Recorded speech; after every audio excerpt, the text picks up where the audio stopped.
Pinasana sa kanilang bahay ang 17 anyos na grade 12 student na ito nang sundan siya ng isang lalaki habang naglalakad sa bahaging ito ng subdivision sa barangay Bagong Silangan sa Quezon City, Sabado ng gabi. Maya-maya pa, inakbayan na siya. Tinututukan na ng patalim ng sospek at dinala sa madilim na bahagi ng subdivision kung saan nangyari ang panghahalay.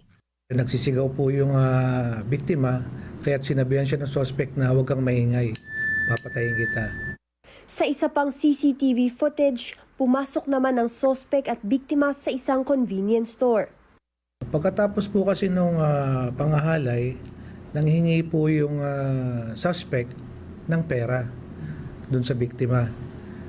Ngayon, initially, nagbigay si victim ng 66 pesos. And then nakulangan yata yung suspect, nanghingi pa ng additional. Kaya nagpunta sila sa convenience store para mag-cash out. Dito na nakahingi ng tulong ang biktima sa ilang bystanders. Hanggang sa napadaan na ang nagpapatrulyang mga pulis. Doon na naaresto ang suspect. Nung nangyari yung insidente, naamoy nung victim, naamoy alak yung Sinabi rin po kasi ng suspect na nakainom siya. Napag-alamang ilang linggo pa lamang nagtatrabaho bilang construction worker ang suspect sa lugar. Aminado ang suspect sa krimen na nahaharap ngayon sa reklamong rape.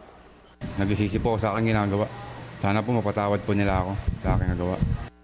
Sumasa ilalim na sa counseling ang biktima ayon sa PNP. Bea Cuadra, ABS-CBN News.